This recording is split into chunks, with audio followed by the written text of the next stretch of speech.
To answer your question, yes. Yes, we can.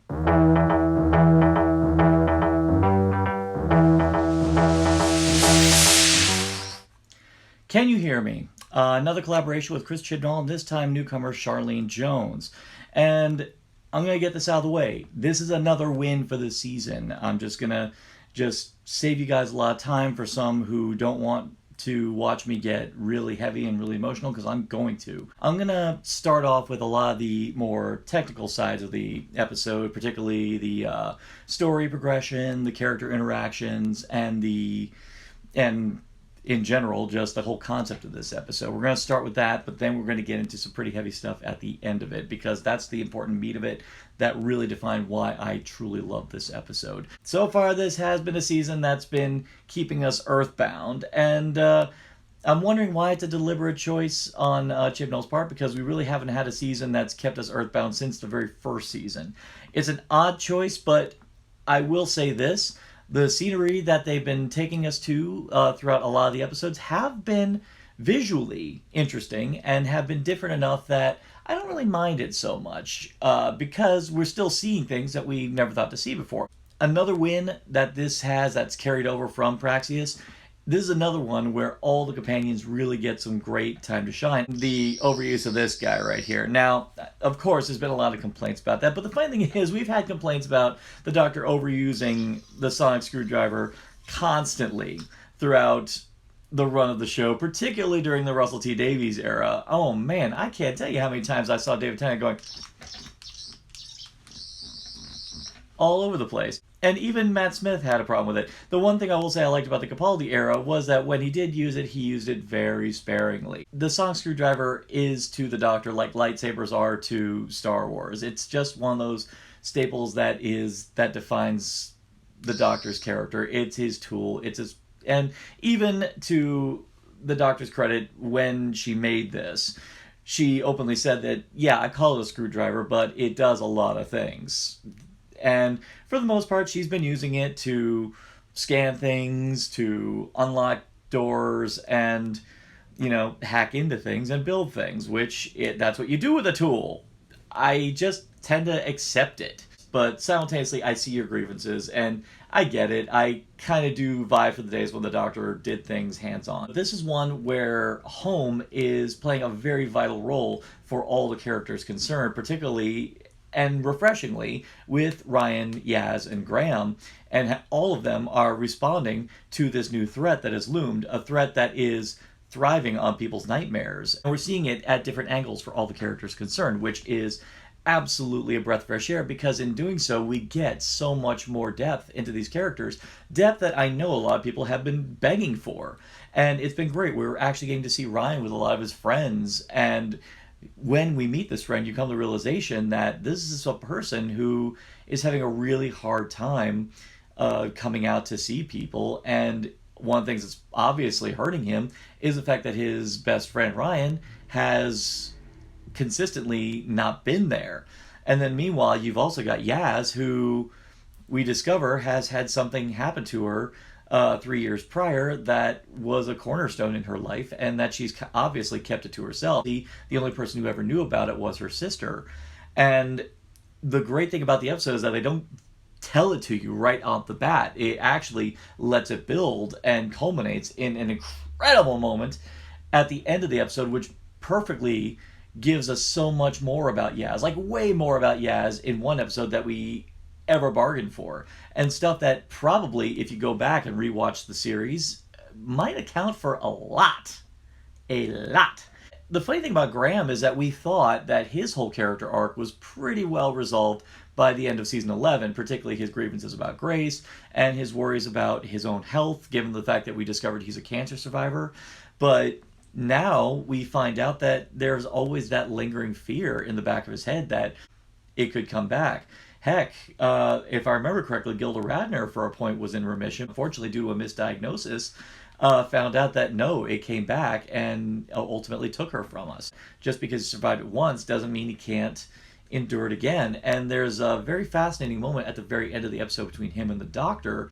Some have talked about the Doctor's reaction as dismissive of Graham's problem, but I'm reading it a different way. It's more about the fact that the doctor knows that anything she says is just going to be words, and ultimately it's not going to cure him of his anxiety about the issue. That anything she says, whether it be the right thing or the wrong thing, it's not going to give Graham the solace he needs. So she just flat out says, yeah, I could say something and it might be the right thing, might be the wrong thing. I'm just going to wait for the time till I know for sure that it's exactly the thing you need to hear. There have been times where the doctor has a hard time feeling the room. Let's not forget, the 12th Doctor needed prompting cards to know the right thing to say for people who are grieving or are suffering some kind of anxiety.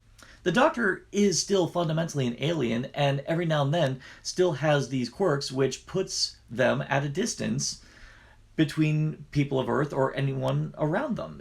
It's just something that the Doctor's always had to deal with. Even back with Eccleston, Rose called him out on the fact that the Doctor had some kind of cold attitude to Rose and her worry that Mickey might be dead. We've just gotten so used to it that it's shocking to us when an episode decides to actually focus on that moment again.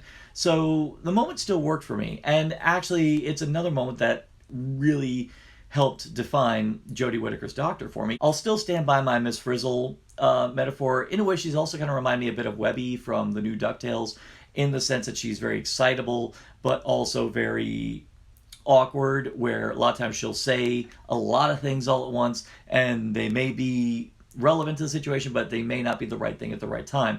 This is one of those rare times where she stops and realizes, my usual trilling off of my wisdom may not be exactly what is the right thing to say at this moment, but I'm not sure, so I should hold back and wait. I've said in the past that I've always been waiting for that one moment. I was waiting for the break the cycle speech that, like, say, Capaldi had, or the Rings of Akaten speech like Matt Smith had, or, let's face it, loads of the speeches that Ten had.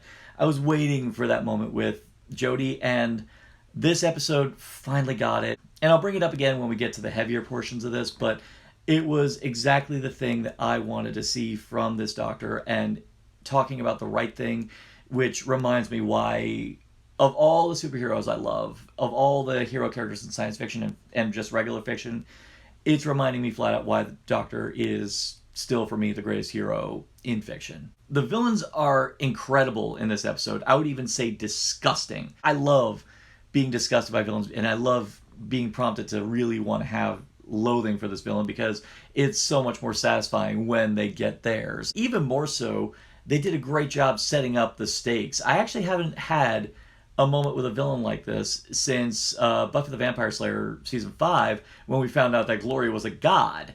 And then Buffy's like, oh. And we find out that this character, Zelen, is in fact a god.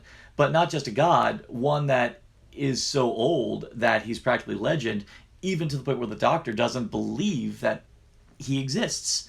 And even more so, he's a god that would acknowledge beings such as the Eternals, the Guardians, and even better, the Celestial Toymaker. They took all this mythos to help enrich this new villain character and set up why we should actually be afraid of him.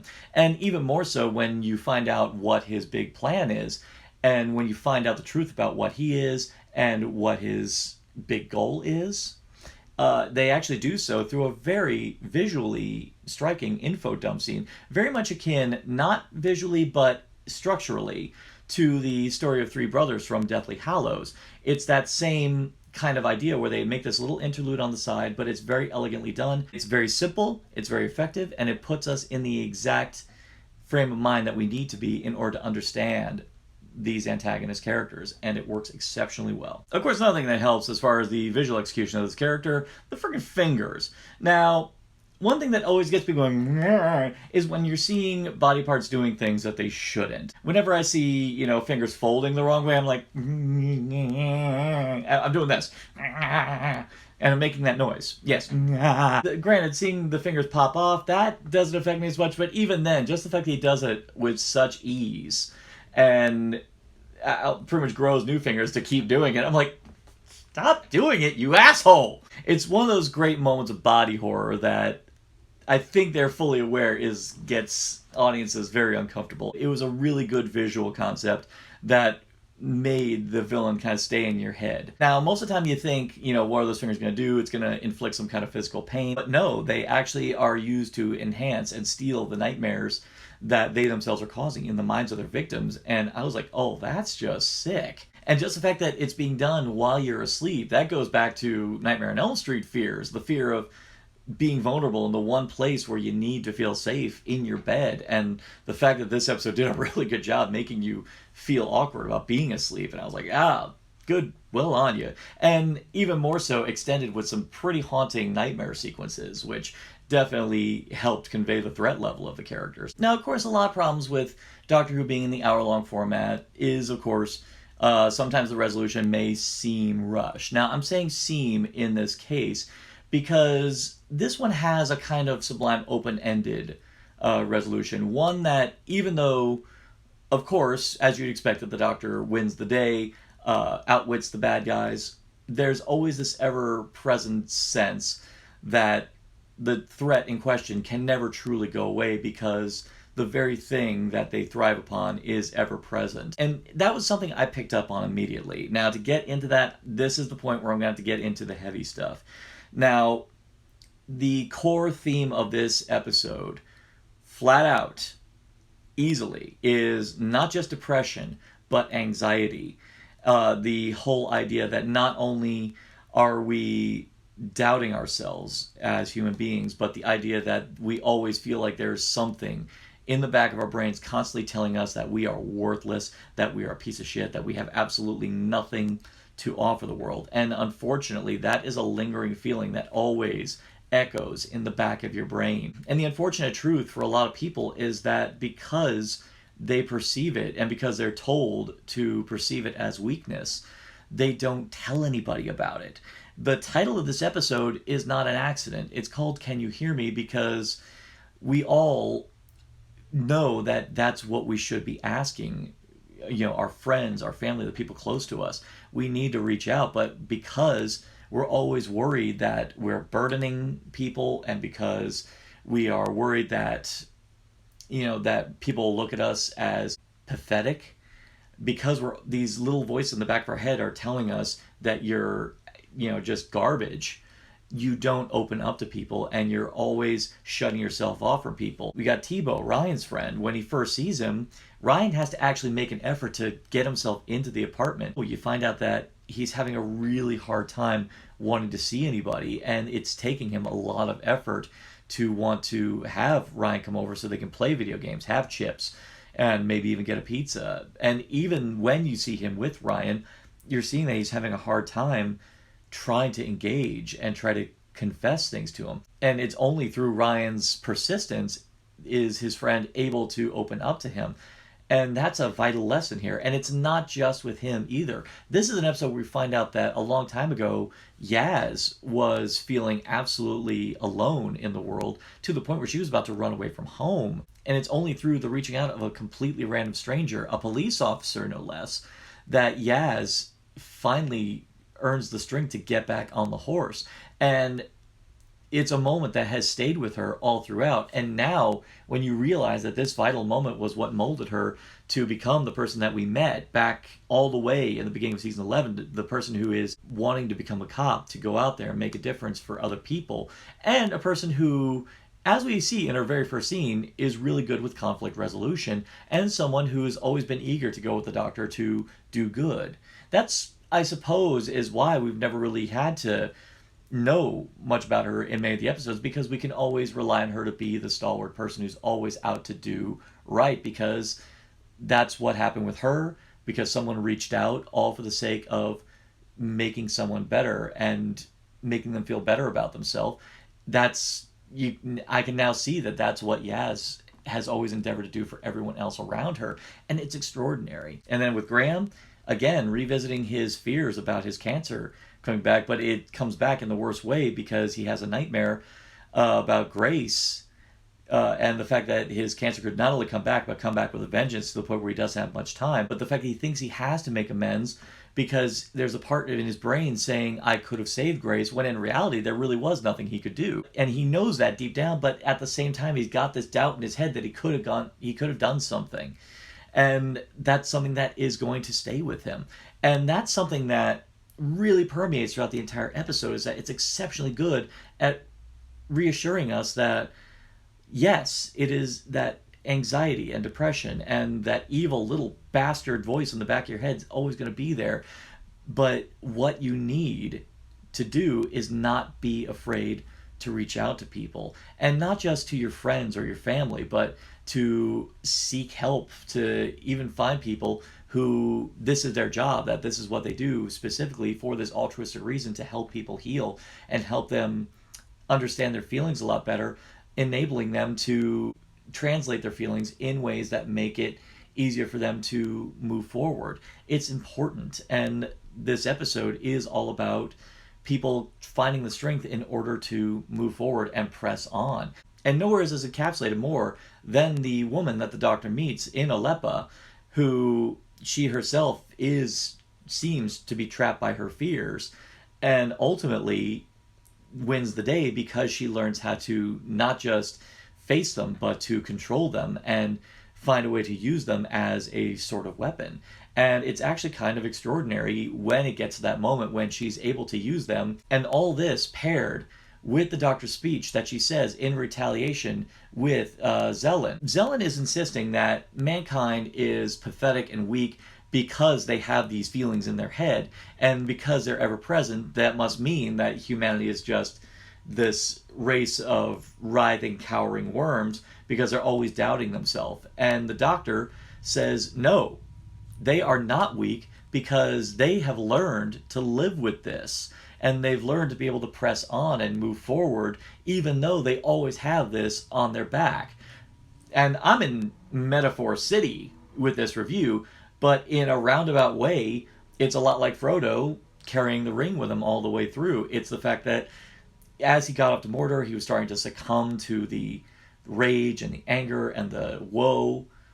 And ultimately, the thing that carried him through was the fact that he had a friend with him to help carry him through. And all of that is a metaphor for depression and anxiety, and the fact that in order to survive it, you desperately need to reach out to people. And not just to one person, but to a lot of people. You need to realize you think that it is something that is exclusive only to you, but the feelings that you think make you feel alone, my God, no, you are not alone, and everyone around you has it in one form or another. Yes, you see a lot of it on social media where you think that people are being melodramatic, but stop and think for a second. Maybe they really are legitimately trying to reach out. Maybe it is attention-seeking behavior, but either way, these are all people who are trying to find connection in some form and help in order to help them press on. And maybe, yeah, they're just doing it to vent, and what they need is just someone to pat them on the shoulder and saying, you got this, keep going. That's important. And it all leads to this other aspect of the episode, which I thought was utterly brilliant. The motivations of the two villains, they're doing this entirely for sadism, for the sake of fun, because they look at every lower being with such contempt, and they are just enjoying causing people so much pain and preying on these fears and wants and making them just absolutely miserable, all for the sake of their own enjoyment. Now, one could say that they themselves are the manifestation of fear and anxiety. I would even say that these characters are a metaphor for internet trolling culture, basically the people who like to deliberately invoke these feelings in people because they perceive them as weak. These are people like maybe the alt-right or Trump supporters who are deliberately, spewing so much hate and absolutely disgusting platitudes towards people, specifically for the sake so they can step on them, either metaphorically or in even worse cases, literally. These are the people who are trying to keep people underfoot because they like the power. And these gods, even though they are gods, they are pathetic. And that just goes to show, just because you are a god does not make you divine in any shape, way, or form. Any god who thrives off the misery of other people is not a God that's in any way worth acknowledging. And anyone who's willing to get off on that are people who are not worth your time, and whose words are not worth acknowledging. And the best thing about this episode is that they don't resolve it right away. What they do is put them in a box where they belong. The best thing you can do is put it in a place where you know they can't hurt you, but you know that there's always the possibility that they're always going to peek their head out again and give you grief. And it's a powerful message that this episode has. And the one thing that really makes this episode shine is the fact that they are able to interweave the story, in many cases delicately, but when it needs to be powerful with that message, it hits you with the message. I gotta say, again, season 12 is ever so much inching more and more and more to becoming another great season in the whole of Doctor Who. So do you agree? Do you disagree? Do you think that this one laid on the metaphors a bit thick? Or do you think that this one is one that's going to affect people on so many levels for years to come? Leave it all in the comments below. And actually, I want you to comment on this one, and I want to engage discussion, because if there's anything Doctor Who's always been good at, is engaging people with stuff that needs to be talked about.